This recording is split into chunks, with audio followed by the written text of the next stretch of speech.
Leo tunamwangazia Elon Musk kama ambavyo tumesema, na tunataka tumchambue ni nani, anajihusisha na nini huyo hapo mwamba na Mwafrika huyo. Imekuwaje mpaka anasumbuana na Trump na historia yake hasa kimsingi ipoje? Kwanza ukimzungumzia Elon Musk kwa sasa kabla historia, inatakiwa ufahamu kwamba Kamila, huyu ndo mwamba au kinara wa teknolojia duniani.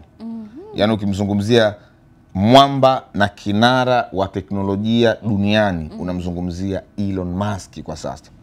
Hakuna bingwa, hakuna mtu mwingine mwenye teknolojia kubwa na uwezo kama alionao Elon Musk.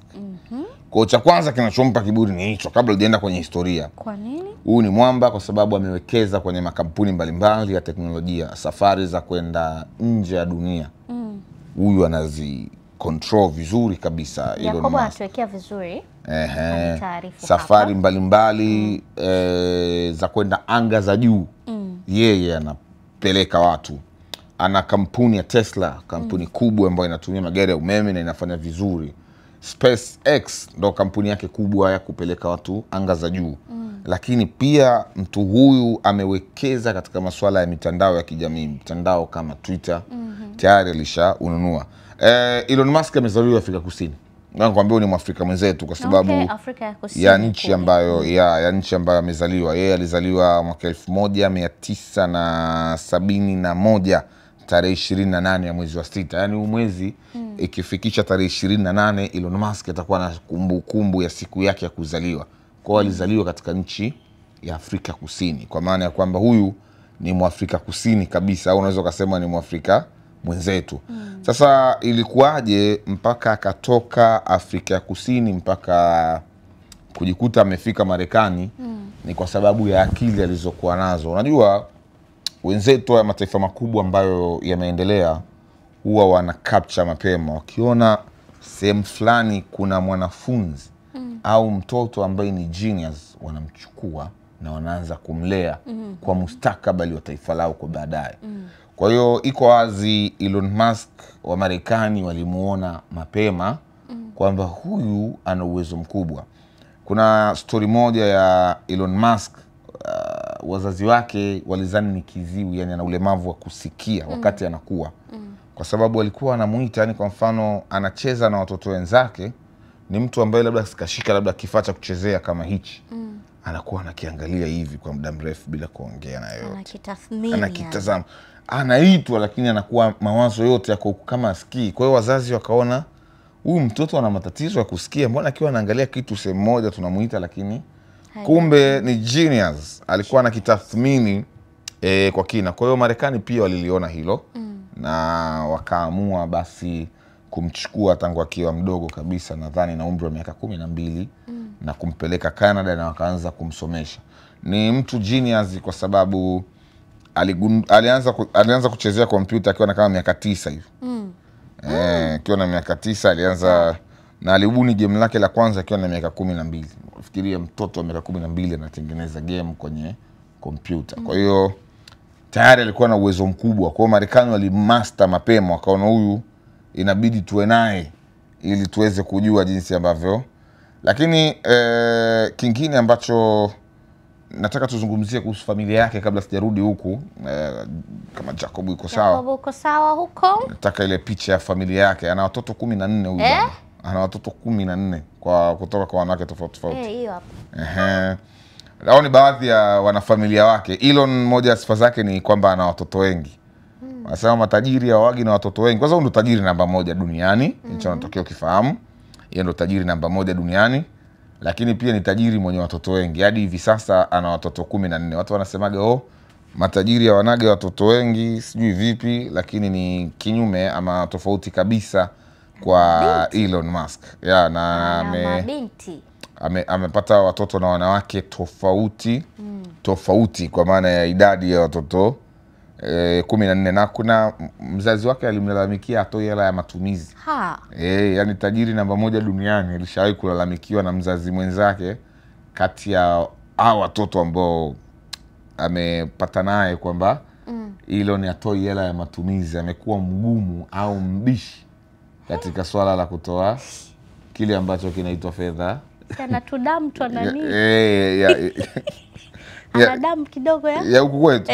Lakini kingine ni kwamba akiwa amekulia Afrika Kusini alikutana na watoto ambao walikuwa wanamsumbua sana. Elon wakati anasoma alikuwa mpole sana.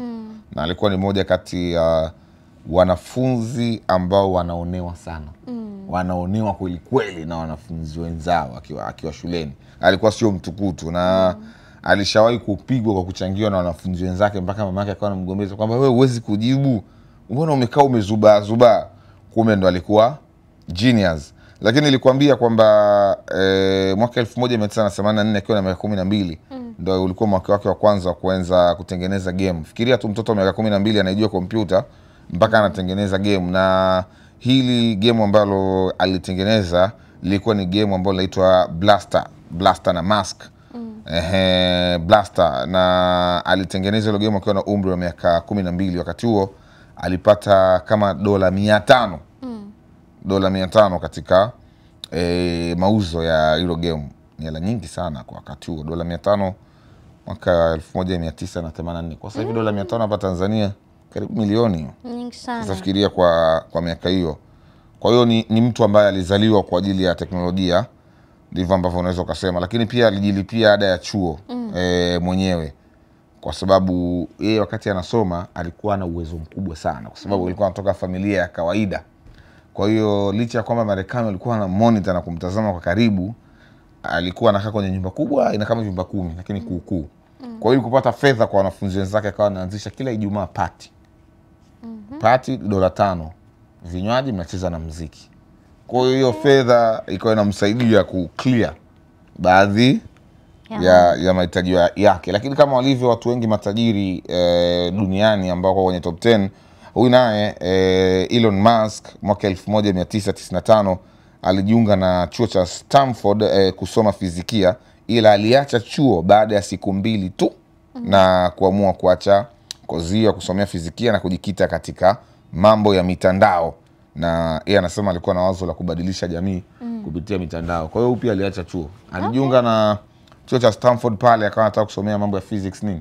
Siku 2 tu akaona uongo. Kaona mbona kama muda hapa. Haya mimi sio mambo yangu. Sasa Elon Musk ana future mbalimbali za teknolojia ambazo anaziunda.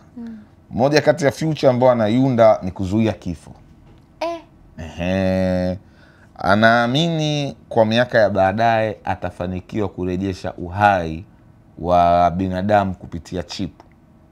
Kwamba ikitokea mimi zungu nimefariki, itakuwa hiyo chip nikiwekewa inanyonya kumbukumbu zote, afu inawekwa kwenye mwili mwingine ambako naweza kuendelea kuishi kupitia mwili mwingine na kumbukumbu zangu zote zile ambazo zipo. Huo ni mpango wa kwanza ambao mwamba nao na anautekeleza. Anataka kuzuia kifo. Huyu bwana Elon Musk huyu. Jambo la pili, ana mpango wa kuanza kupeleka watu kuishi kwenye sayari ya Mars, ambayo imeonekana kuna uhai na binadamu wanaweza kwenda kuishi kule.